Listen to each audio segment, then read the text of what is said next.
Thank you, Kelsey. Thanks for coming out tonight. This is going to be hard for me because I don't stand. I deal with freshmen a lot, so I spend a lot of time juggling and walking back and forth and just trying to get them, not to fall asleep. Especially at that 7:30 class. So I'm gonna try to stay here so you can hear me. I mean, I think I can project enough.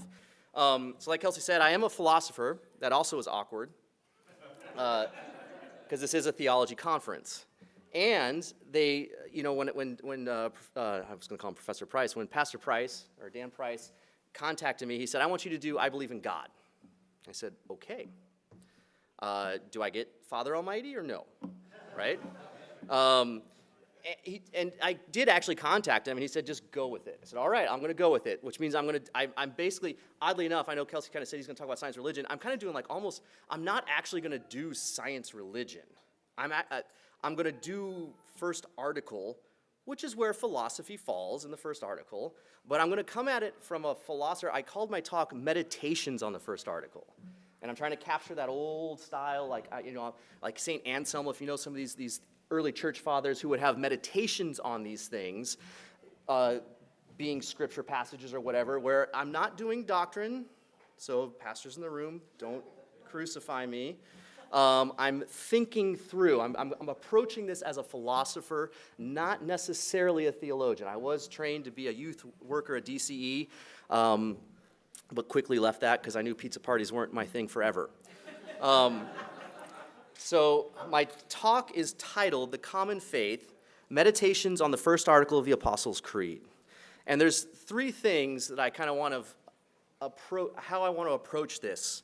This is where we'll get, because you can't see what I'm doing. So the three aspects of this meditation, the whole conference theme is on a common faith. And so I was thinking through this, and I said, okay, common faith. So we're going to start with common existence. And I'm just going to give you the punchline, because that's what philosophers do. We don't like surprises. Common existence is absurd. It's absurd. Our existence is absurd. Now, I should also warn you, remember, I'm a philosopher, so we're going to go down a hole, and we might come out the other side. But common existence, it's absurd, and this will make more sense as we develop it a little bit more. Next, we have common faith. That's confession. Common faith is our confession. We heard a lot, actually, about that. Dan Price was right. He stepped on a lot of toes. Thirdly, we have common cause, and that common cause is the Word. So we have common existence, absurdity, common faith, a confession, common cause, the Word. So let's start with common existence. Now, as I was saying, when you get a philosopher, when you give the philosopher, I believe in God, I guarantee that 9 out of 10 philosophers are going to say, credo quio absurdum. That's just the first thing that's going to pop into the mind. That means I believe because it's absurd. And the reason that's going to pop into our minds as a philosopher is because somewhere along the line we took a philosophy of religion course, or we read a philosophy of religion text, and we were introduced to Tertullian, and we were told, without ever reading Tertullian, we were told that Tertullian said he believes because it's absurd. Credo quia absurdum. I believe because it's absurd. Funny thing is, when I actually looked up the quote in Tertullian, he didn't say that. But it is canonized in the history of philosophy as what Tertullian said about the nature of belief and the nature of God. Here's what Tertullian actually said. And this is from his De Carne Christi. So it's actually about the incarnation. And the Son of God died. It is credible because it is unfitting. He was buried and rose again. It is certain because it is impossible. Now, how did we get from that to I believe because it's absurd? That, my friends, is due to a guy named Voltaire. Voltaire, in the Enlightenment, we're talking, if you want dates, which philosophers are horrible at, right? Tertullian's 155 to 220. Voltaire is 1694 to 1778. Most of you are probably familiar with Voltaire's Candide, right? Somewhere in high school or college you had to read that. It's kind of his invective against Christianity and that idea that, he's popping a hole in the idea that this is the best of all possible worlds, even with all the evil in it, right? He was not a friend. Voltaire was not a friend of Christianity. And that's important. Because how did we get to I believe because it's absurd? Is thanks to Mr. Voltaire. He noticed that phrase, the two words that were in that De Carne Christi, which I don't have it on the board, but he says, and the Son of God died, and it was credible because it was unfitting. Mark that word, unfitting. Secondly, and he was buried and rose again. It is certain because it is impossible. That impossible. So impossible and unfitting in Latin are absurdum. So he took those two phrases out of the context of the quote and just mashed it all together and said, I believe because it's absurd. Right? Both unfitting and impossible can be combined into the single word absurdum or absurd, which has that primary sense of irrationality and illogical, the irrationality of belief or the impossibility of belief. So he was doing this as an Enlightenment attack against Christianity. Right? And he basically, lambasted a patristic father with a quote that he never made. And the weirdness of it, the absurdity of it, is that this is a quote. Tertullian was talking about the very essence of Christianity in the Incarnation. And Voltaire just flips that around and makes, now that text, Creoque Absurdum, is something that is used to mark in philosophy, the separation of faith and reason. The separation. Okay, so why did I find this kind of interesting? Well, it's not so much that history is important for what I ultimately am kind of driving at, except you should be aware that in the world outside of our churches, Voltaire, that style of thinking about Christianity is the standard. It's the norm, at least, and I always have to preface this, at least in the academic circles, the collegiate circles. That's the norm, unless you go to Concordia University, Irvine. I won't plug them too much because I don't agree with all that they do, but this one we're pretty good at. So what I did then, as I was thinking about this, I was like, oh my gosh, Tertullian didn't say that. My whole world's been turned upside down. Or I've been lied to by my philosopher friends, which is the norm. I went to Camus.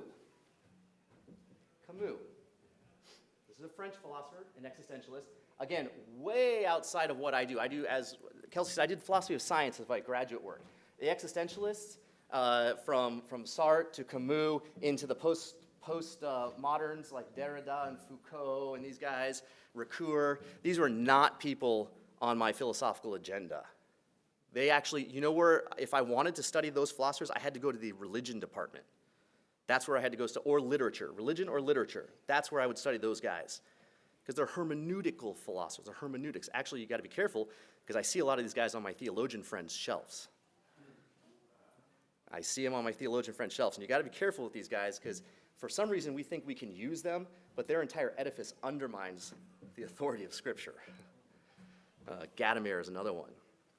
But regardless, so these guys are these existentials. So Camus was interesting, because he lived through the World War II. He was part of the French Resistance, right? It's unclear. He might. There's a book out there that some priest that he was in conversation with right before he died released the letters, their conversations. There's some hope, I guess, if that what it is, that he might have actually converted, right? He was an open questioner. But regardless, he thought that there was really only one serious philosophical question. Trust me, we're going to get back to the creed here. There was only one serious question. Why not commit suicide? That was his philosophical grounding. That's the only serious question. Why not end it all? I used to start with this in my freshman class, but then we've learned that suicide rates are up, and I was like, geez, I don't want to be the one who sends them down this pathway. We're just not mature enough anymore to kind of deal with this. But what he saw is he took Voltaire's logic to its conclusion.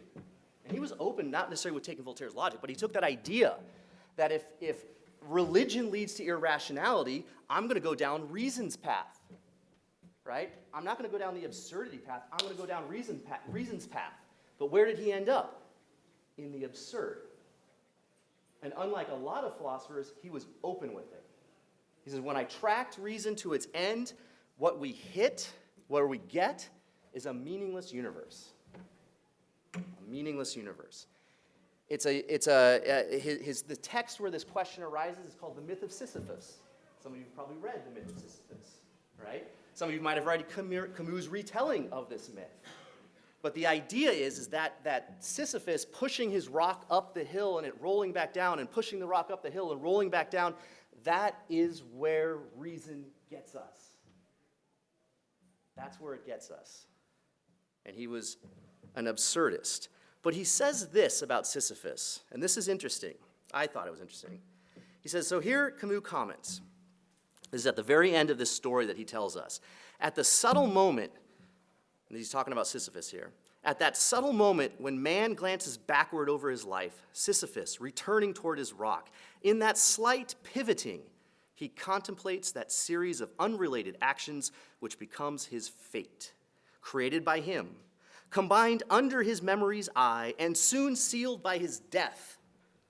One must, this is a philosopher's trick right there, one must, that's called a normative claim, right? You ought to believe this. One ought to consider or to imagine Sisyphus happy.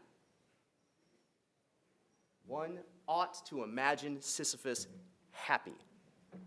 In that existence of pushing up and down and pushing up and down, coming to grips with that, one imagines oneself content, happy, eudaimonic, well. I know, it seems bleak.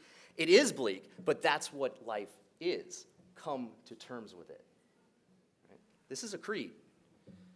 This is a statement of existence. This is what happens when we push religion off to the irrational. Right?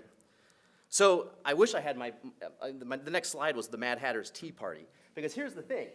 Camus' not far from the truth here.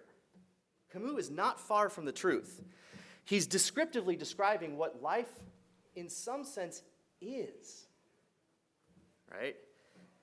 The universe, this existence outside of this place, literally is absurd. I mean, just watch the news.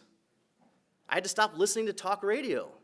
Liberal and conservative and liberal. I don't care anymore. I put on my old high school music. It's like a midlife intellectual crisis, right? I was telling the wife the other day, I'm driving to school, and I'm friggin' belting out in my truck Violent Femmes. And then I started listening to the lyrics. I'm like, man, I don't know if I want my kids to hear what I'm singing about right now. But it's because I'm happy not listening to the talk radio, because it's absurd. Now, there's good absurdity, though. There is good absurdity. I mean, this is where philosophy of science comes in. This is the fun stuff. This is why, you're like, oh my God, this is crazy, right? We're right here. We're sitting right here, right now. But you do realize that we are on a molten rock that is spinning on an axis at 1,000 miles per hour. And that molten rock is hurtling around the sun at 67,000 miles an hour. And that's not the least of it. This galaxy is trapezing through the center of the universe at 490,000 miles per hour. And here we are listening to a talk of absurdity. That is absurd, right? If you want to go down the nature of light that's illuminating this room, the nature of light is a physicist's playground of absurdity, quantum physics, all of that. It's absurd. But absurdity goes bad, too. That's kind of absurdity linked with awesomeness. But that absurdity goes dark as well. And this is kind of probably more where Camus was coming out of World War II, right? But think about our ability to harm each other. Our ability to kill and destroy. Right? What was it? 6 million Jews at the Holocaust, 5.7 million Soviet citizens, 250 disabled people. That's a rough estimate. That's a lot of death. Talked about the disabled people. 638,169 aborted Down syndrome fetuses. 2015, United States of America. That's absurd. In a dark way, right? But it gets worse. I mean, that's humans killing fetuses. But you know what nature does? It does it too. I've got 5 babies. I just had my last one 2 weeks ago. But almost to a T, in between each of those babies, nature spontaneously aborted one. That's pretty effed up. Because it's absurd. Because think about it for a second. If those babies came to term, the ones that sit in the pew on the Redeemer on Sunday morning wouldn't be there. The ones that I love wouldn't be there. That's nuts. That's absurd. Now we say, oh, through the death, life came. No, there's death, right? And it would be a totally different being in front of me.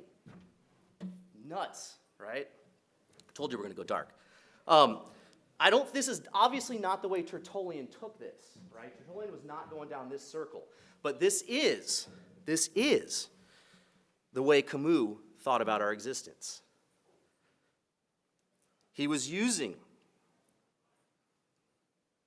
I messed up my notes. We would be doing a disservice to the trajectory of the thought in neglecting this descriptive power that Camus latched onto.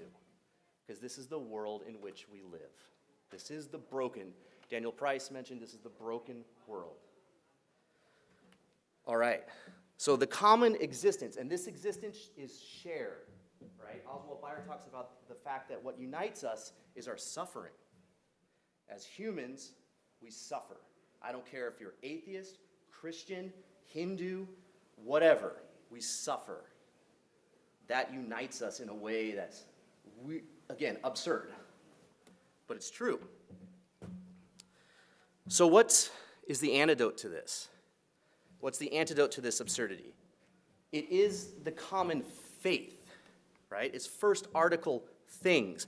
Confession is an interesting noun. It demotes a spoken action, something done, something spoken on the part of an individual into some larger context. Its most common practice as a confession is to make an avowal or an admission of a fault, a crime, a sin. Maybe we do it individually with each other. Maybe we do it corporately at the beginning of a worship service. But we confess our sins. But there's a secondary meaning to confession. There's a secondary meaning. This has more to do with the public statement of a belief in spite of persecution or danger. A confession is often a public act of speaking community. Literally, con, together, faturi, I forget my Latin pronunciations, but faturi. Right? Speaking, we speak. A confession is an act of speaking into the present a historical position. And this is usually associated with Christianity and martyrdom, right? The world's dangerous. I confess my beliefs. I might even confess the creed, and I'm killed for it. And martyrs from the historical martyrs up until contemporary martyrs confess the same set of beliefs and die for the same set of beliefs. Christianity is littered with the martyrs who confess the historic faith into their present situations despite the danger of it. And we ourselves, when we confess it today with Daniel Price, find solidarity with these martyrs and the entire church, visible and invisible, when we recite those creeds on Sunday, when we recite those creeds before bed, whenever you do your creedal Christianity, we are speaking into the present that historic Christian faith. The common faith is thus a confession of the creedal Christianity that binds the Church Catholic together. Now, Albert Camus had his confession, and it was the absurdity. Happiness is imaginary. Christianity has a confession. There's a certain unfittingness, a certain absurdity to these two confessions laid out against each other. So let's unpack the Christian confession just a little bit. And this is going to cover some of the common ground that Daniel Price just did, right? According to Luther, these articles, this Apostles' Creed and the 3 articles of it, 1, 2, and 3, God the Father, God the Son, the Holy Spirit, right? They distinguish Christianity from all other people on earth. But why? Why? I'm just looking at first article. I believe in God the Father Almighty, creator of heaven and earth. Okay, so again, we ask the question, what does that mean? Right? God has created me and all creatures. Notice he starts with me. God created me and all creatures. It's me, me, me. It's our favorite subject, right? But he created me. But it gets better. He's given me the body, the soul, the eyes, the ears, the limbs, the senses, reason, the mental faculties. More: clothing, shoes, food, drink, house, farm, spouse, children, fields, livestock, in my case chickens, all property, along with the necessities of nourishment of body and life. It's gift. It's gift, gift, gift, gift, gift, gift, gift. Gift, gift, gift, gift, gift. All of my existence is gift. All right. So what of it? Well, there's 4 words in Luther's kind of explanation of this creed that really stand out, that really capture what Luther was after here. Created, given, preserved, fatherly. This is where I had things up on the board that you can't see, but I'm trying to work from here. Created, given, preserved, fatherly. Notice the grace inherent in that language. Everything is a gift from the good and gracious Father who created me out of nothing. Luther concentrates the cosmological breadth of creation to the confessing anthropological center of creation, the actual person confessing the creed. Without this confession and its link, I am nothing. We have in the first article a statement of the radical contingency of the entire cosmos. Without it, there is nothing. There is nothing. Now, to unpack this a little bit more, I really wish, if you've never read it, you can search for it and you should read it. It's really fun. It's called Luther, A Simple Way to Pray for Master Peter the Barber, that Luther writes to his guy who was cutting his beard or something like that. And in that little letter, it reiterates what I was just saying, but Luther uses some more kind of language to get at it. And so this will probably shorten our talk a little bit, but that's fine, because I know I'm in between us and the drinks. Very much important to a first article life, and a second article, and a third article, right? So I won't read the little piece I pulled out, but just know that I had highlighted some text in there that point to that fact that without God, outside of God, we are nothing, but within God, all of creation is a garden. Luther links it to Genesis 1. All of creation is a garden that has been given to sustain, and we are free to play in this garden. Now that's something that we're not so good at letting other people know about. You are free to play. Go. Right? But we are free to play in this garden. It has been given to us as a gift. The first article is not about structures of creation. Remember, I'm a philosopher. Don't hang me out to dry. It's not about the structures of creation, but it's about our concrete destiny as a human being in relation to God. He gives and he gives and he gives, preserving me out of the pure fatherly love, playing forward into my very life, my confession is playing forward into my very life, the creation narrative of Genesis 1. The statement of that first article is bringing forward the actual creation act of Genesis 1 to the present. This is what we confess into this is the first article confession, that we confess into the absurdity of this world here, often at great cost and harm. Nonetheless, we stand in confession that predates the tales of Sisyphus and his gods, a sort of deep magic, to borrow a phrase from Lewis, a light which reason knows nothing about, but connects me and you to the very foundations of this universe itself. I mean, think about that for a second. You're hooked in. I mean, don't go Matrix on me here, but we could kind of go Matrix on me. You guys are about the right age for this. When I do this with my freshmen, they're like, huh? Matrix? Right? But here's the problem, right? So our common faith is this confession. This is a common faith, a confession of this awesomeness of God's first article gifts to us.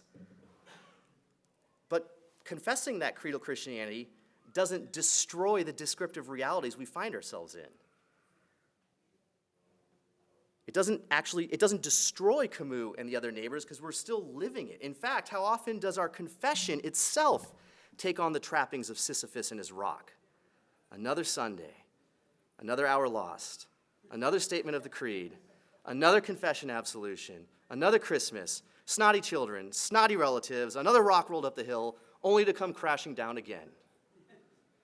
How quickly do I view the very gifts of creedal Christianity and the divine service as law, and all of creation groans? Am I really happy? This is like a play on the sin in Genesis 1. Am I really happy? Or am I just imagined happy? This is why the common cause, the last part of my discussion, is important. In the large catechism, Luther distinguishes between godly responses and ungodly responses to these first article gifts. Right?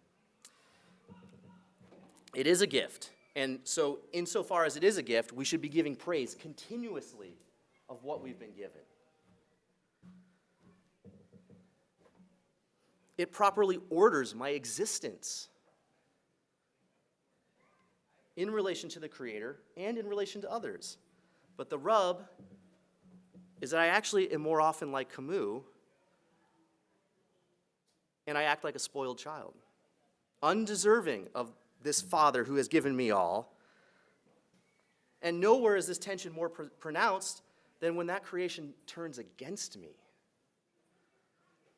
I get sick. I lose friends. I lose jobs. I lose wives. I lose children. The church and his people, the church itself, begins to appear like a stone needing pushing and falling. How quickly my thoughts find comfort in the absurd, in the imaginary happinesses of this world, and how quickly my imago Dei seems more imago Satani, Satani, Satan. This is the recognition of the truth of Camus and first article truths. This is an and. This is where that weird tension of Lutheran and paradox thinking of Luther comes in. You've got both, and it's there, right? I mean, obviously the creed isn't saying this is what we do, but it's our response to it. The creed is spoken into us, and we reject. That's what we do, right? We twist, we turn. The first article forces us into the myth of Sisyphus as the goal of creation is given to us. Enjoy, take care of this creation. Give thanks to the one who brought you out of nothing. Yet, I reject the gifts, opting instead for a reflection of life more in tune with Camus, where I am satisfied not to give thanks to the Creator, but live smugly within the realities of an existence of my own personal creation and narration, even while recognizing this God.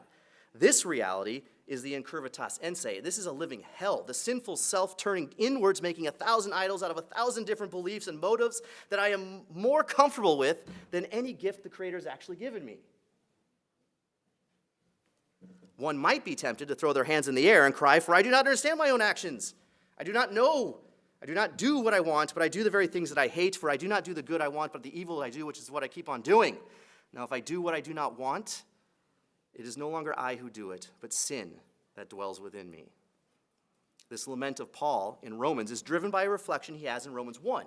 For the wrath of God is revealed from heaven against ungodliness and unrighteousness of men who by their unrighteousness suppress the truth. For his invisible attributes, namely his eternal power, the divine nature, have been clearly perceived ever since the creation of the world. For although they knew God, they did not honor him as God or give thanks to him, but they became futile in their thinking, and their foolish hearts were darkened. Claiming to be wise, they became fools and exchanged the glory of the immortal God for images resembling mortal man and birds and animals and creeping things. The first article draws us into the raging battle within ourselves between the two atoms. You see, the first article includes the second and the third. This is the deep magic of the first article. It is why a confession of God's gifts into the absurdity of the world is so much more than mere words. The creeds, qua creeds, are words, but they happen to be anchored in the word of God among us. Remember, we're on the common cause section here. John 1:1 makes the connection explicit. In the beginning was the Word, and the Word was with God, and the Word was God. All things were made through him, and without him there was not anything made that was made. In him was life, and life was the light of men, and the light shines in the darkness, and the darkness has not overcome it. And the Word became flesh and dwelt among us, and have seen his glory, glory as the only Son from the Father, full of grace and truth. For we are his workmanship, created in Christ Jesus to do good works, which God prepared beforehand that we should walk in them. And he is before all things, and in him all things hold together. And behold, a voice from heaven said, "This is my beloved Son, with whom I am well pleased." That was a string of passages from all over the place, all right? But we're gonna bring them together here, because we see that the first article, confession, is Christ's confession. My confession is not human wisdom flowing from a foolish heart. It is the very confession of the one who stitched the holds of all creation together, and it comes from the mouth of the one who the Father is well pleased. It is my confession speaking forward into the present hostile world, the word and the promise that no matter how absurd my life becomes, Christ's confession, my confession, guarantees that the good Father is well pleased with me.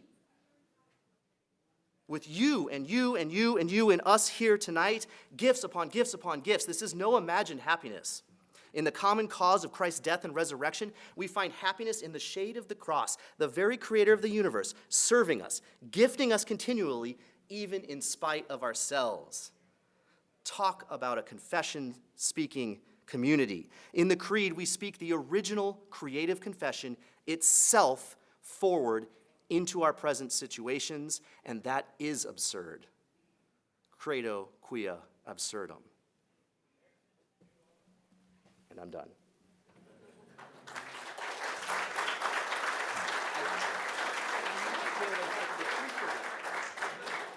Although that's what my philosophy classes are like too. But it's 8:35, so we have some time for some questions if you want to ask me anything. Like I said, it would have gone a little slower if I had to slow down and show you the slides and the moves and things like that. There's also drinks. How would you tie Ecclesiastes, all this vanity, but it seems like there might be some existential connections there possible. Yeah, and like I said, like Camus, I'm not a Camus, I don't know Camus, right? I mean, I don't even study existential philosophy, but I'm working on a project with a sociologist, believe it or not, on like the nature of wisdom. And the wisdom literature is terrifying and awe-inspiring. I mean, it is first article things, right? I always do this with my students. I'm dodging your question a little bit. I always do this with my students. I ask them, what is the scariest book of the Bible? And they always go to Revelation. I say, nope. You're wrong. It's not Revelation. I'm down with Revelation. Christ coming again, that's good. It's good stuff, right? But Job scares the hell out of me. Because nowhere in Job does God act like I would expect him to act. Just, because come on, really? You're going to play a game with Satan? Really? Really? And then when Job finally kind of cracks and says, why God, you come at him as a whirlwind and you just lay it on thick. Right? And then it wasn't until I actually started reading it that I realized he didn't get his family back. Like his wife and I don't remember if his wife actually dies, but the kids are dead. He gets a new wife. He gets a new family, but he's still living with the fact that the other one's dead. That's messed up. Right? So the wisdom literature, I think, plays with this idea. It plays with this tension in the first article Christian life. So I don't have a specific answer. Of course it plays with the existential, right? But how would I weave it in? I don't know. We're, again, working on this idea of wisdom. One thing I've noticed is that Christian wisdom is fear of the Lord, begins in fear of the Lord. And the poles of kind of Christian wisdom, what I'm playing with right now, is the idea that on one end you have fideism, and on the other end you have idolatry, right? And so Christian wisdom falls somewhere in the middle there. Practical wisdom, like how do I live my life, right? Philosophical wisdom that's different poles. Philosophical wisdom starts with unbelief, like irrationality, and ends with, actually it's not quite idolatry, but knowledge of God. A lot of my students are kind of amazed that if you read Aristotle's Metaphysics, he ends with God, he ends with theology, and he starts using the term theologia. Weird. I mean, it's why some of these early patristic fathers thought those guys were precursors to Christ, like to Christianity. Because they get there, but they get there in terms of I'm reaching up and grabbing it, which gives them two different pulls. I know I can't grab it, but I want to get as close as I can. Versus the Christian who kind of says, well, we're going to reject reason and fideism, and I'm not going to go too high with reason because that would be idolatry. And so you have a weird intersection in the public world between Christians and philosophers on the nature of wisdom. And I think it actually drives a lot of our science religion issues. But I dodged your question twice.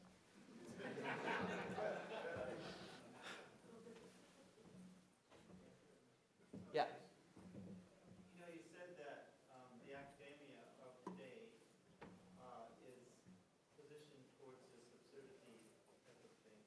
And of course, that's what's educating our culture. Mm-hmm. And so how do we, in light of that, other than, you know, citadels like Concordia and all that, how do we bring the gospel to people whose, you know, this generation whose mindset is set that way? How do we preach the gospel? Pastors? Yeah. Or even philosophically. Yeah. Because that's where people's heads are at. Some. I mean, you get. I would say. So my biggest problem with students, like this stuff, like they look at me like I'm crazy, and I tell them we're going to go down some dark holes, but they don't quite know what to do with it, and I don't think they understand some of the. Even though I can get excited about it, they don't understand kind of the gravity of what I'm suggesting to them about these ideas if we take them serious. And again, I'm dealing with freshmen, so maybe this is cruel and unusual punishment to do it with freshmen. But you kind of got to feel out where they're at, right? I'm a big fan of forgiveness. Like, I actually learned this, I don't know if he's in here, but Mark Jasa taught me this. Like, sometimes when these guys get nuts with you, you just say you're forgiven. And it's amazing how that actually jars them. And it kind of resets them. Because sometimes, if you're dealing with somebody who's a little hard-nosed, they're looking for a fight. Does the logic of, or the presentation of Francis Schaeffer figure in at all? Yeah, so this is interesting because I found myself gravitating a little bit, maybe not to Schaeffer because I actually don't know Schaeffer's work well, but I know he's one of the big proponents of like apologetics for a tender-minded, using literature. And I think in our current climate, so I watched a little William Lane Craig, famous hard-nosed apologist, like apologist for the hard-headed, right? And I looked out into the audience, and there was no young people in his audience. It was all older people. I mean, it wasn't the young.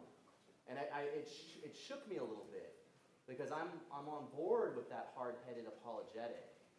But then I think the kids right now that I'm getting as 18-year-olds are definitely more geared towards a tender-hearted apologetic, something like Schaeffer, something like talking about the darkness, and they're fed up with what they see as the polarization. And everything for them is a strict polarization. You're with us, you're against us, right? This is the identity politics thing. But how does one start shifting one's identity politic? You can't. The identity politics is built in such a way that it doesn't matter if you show them contradictions in your thought. You almost have to tell them a story to draw them out and get them to consider for the first time a different identity. And that's tough. And Schaeffer was probably a master at it, but I don't know how he would have dealt with this identity politic thing that we're dealing with now. And in some ways, it's worse than like the pluralism that we were all concerned about, because it's a pluralism with entrenchment, which is scary. I wonder to what degree, when you present the truth, does it transcend? Okay, good. That's absolutely. So, of course, right? Of course. I mean, I wasn't giving an apologetic here, right? I was saying like what our confession does, and the neat thing that I was kind of playing with was the idea that when we're making that confession, we're actually speaking history into the present, right? And I think forgiveness does, death and resurrection does that, right? It does the same thing. I mean, one thing, I'm not a big fan of William Dembski. He's like an intelligent design guy. He doesn't do any of this stuff anymore. He got out of it. He got out of it because the church turned on him. With his last book called The End of Faith. And why did it turn on him? Because he said this, but I'm just playing this with this backwards forwards. He said, what is time? He goes, we Christians are very, we're very open with saying that like when Christ died and rose again, a point in contingent history that forgiveness worked backwards and forwards. Like in the way we would see it. And eternally, God's time, whatever. But it worked backwards, it worked forwards. It still does. There's sins I'm forgiven for that I haven't done yet. Right? And I'm not going to get into like philosophical conversation about it, but it's weird, right? It's weird. So what William Dembski says is, what about original sin? Could we not get an old earth? Could we not get, again, I'm not promoting this position. Could we not get a theistic evolutionist position up and running if sin worked forwards and backwards from the time of a literal Adam and Eve sinning in the garden? Now, he promoted that as just a thought experiment. Right? Just a thought experiment. But that's it. It's interesting because we don't usually think about sin working backwards and forwards. We're good with forgiveness, right? And I think something similar, like with these creeds, it's our notions of time break down, but it's powerful. And so if I forgive somebody, right, it might just be the Spirit working through them. Kind of go back to the parable you mentioned with the person swallowing the rock, the only way down. My roommate is kind of in a state right now where he's kind of accepted the non-existence of God, and there's this he's kind of jumped onto this kind of the beauty of the mystery that there isn't anything, and that there's this kind of it's almost like an ultra realism, like he's accepting the reality of meaninglessness, and that is where he kind of finds this comfort. How would you respond to that? Sounds pretty Camus-ish. It's weird. And again, I'm not a Yeah, philosopher, but right. I'm just like curious where you how are you going to respond to a person like that? Yeah. So literally he has come to Camus' position that this is just what there is. Accept it. Yeah. And maybe there's a slight mystical side to it where there's some kind of something happens inside him that goes along with that. Yeah, I don't know. I mean, again, the nice thing is if you, where do we go? There's no. I've discovered. Not discovered. My thought process on this is, I've realized that, the logical argumentation just doesn't work anymore. It does work when you're in a classroom and you're doing an exercise, but it's not as powerful to simply say, oh, well, look, you stated X, Y, and Z, and you've got contradictions. They don't care. They literally, it's an apathy. And so you're fighting through it. With my students, just trying to get, like I said, I usually dance around, just trying to get them excited about philosophy. I'm actually fighting an apathy that I don't know how to counter.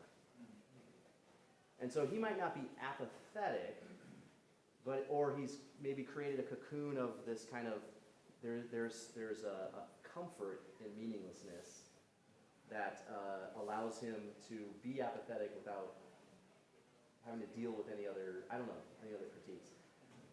He might, if you want to read philosophers that go this route, the skeptics, which is weird because the skeptics usually are kind of hard-nosed people, but they thought that if the classical skeptics, that if you just have the proposition and the non-proposition, I can do that for any statement of belief you give me. Any statement of belief I can find the counter and the contradiction to, so we thus should just kind of live in peace. Give up that search, and you will be at peace. And the whole goal of the ancient skeptical philosophy was simply to live a peaceful life. And they did that by never committing to anything. And for them, we don't have like inner records of their diaries where how were they going through these existential crises at night? I don't know.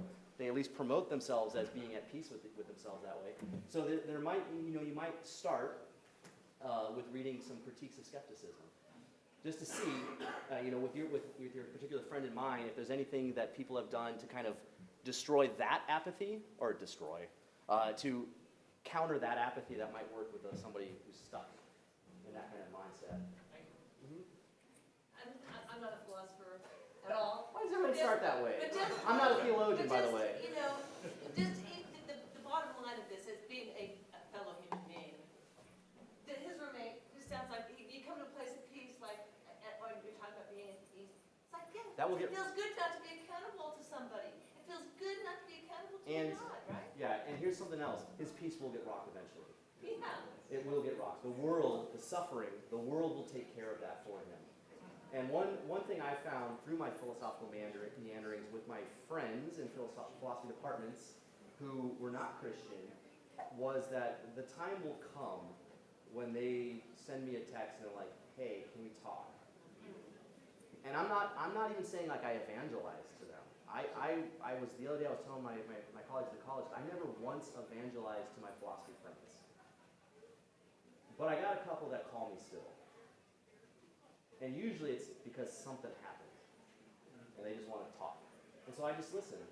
I still haven't necessarily preached Christ to them. But you might, the time is in God's hands if it's going to happen, right? And you just being there might actually, here's another way to think about this, and this is like personal story, so it's not like universally applicable or anything. But the one guy that I'm thinking of in particular actually told me that he said, I have changed his perception of Christianity. So maybe down the line, he'll meet another Christian who actually gets to deliver the goods or something like that. But I don't know. This is why the first article is kind of awe-inspiring and terrifying, right? Which is why we need, I didn't get to do the second article, I snuck it in there, right? But you need the second and the third. Right. Okay, let's go here. The one thing that you said was this idea that God created me, and if I recall correctly, there was this opening up of the garden and that creation of the garden. And I was thinking that in the order of the creed, you have I believe in God, which, like you say, is like this terrifying element. And then we come into the second part, and the second part comes in the application of baptism, where there's an ontological change. And then you can look at the first one and not be as terrified, because now you are part of a new creation. You're no longer a child of wrath, but you're a child of the kingdom, given all these things in the gift of baptism. Right. And then And it's amazing that our view of the sacraments is a mixture of first, second article. It's the water and the word. It's the bread and the wine and the word, right? As a philosopher of science, I love Lutheran emphasis on the naturalness of Christianity. It was hard to hang with the Christians in my PhD program because they were always a little bit more highfalutin metaphysical. And it's really difficult to get into anything of substance with them without doing weird logic chopping games, which are kind of like, why are we doing this again? I forgot, right? But there's, the first, the second is all going to work together. And yes, we are a new creation. We are a new creation. There was a... Regarding this apathy or self-contentment, there's a street evangelist. I don't agree with everything he does, but I've learned a lot from him nonetheless. His name is Ray Comfort. Oh, sure. And he has a very charming, witty, and yet humble way Yeah. of presenting the law to people in that right before his very eyes, they are confessing and acknowledging their own nature, sinful nature. And when it gets them to that point, then he presents Yeah. the gospel. Well, again, as a philosopher, I'm always thinking theoretically on this stuff. I'm not a very practical person. Mark Jasa, though, is amazing at this stuff. Just go watch him. Go spend a day with him on the college campus dealing with the same freshman I'm dealing with, but he's doing it in an evangelistic mode, whereas I'm doing argument stuff, right? It's pretty amazing. And I don't know how he maps with Ray Comfort. I've never seen Ray Comfort. The Ray Comfort I know tried to disprove evolution by peeling a banana. And that was like from the 70s or something. But I know, yeah, that's right. I know. But I'm curious on the Ray Comfort doing the street evangelism. That would be worth seeing. He's on YouTube. I bet, yeah. And it might even be the same Ray Comfort. It is? Okay. Well, should we break? We can always continue conversation. Thank you for having me. Thank you.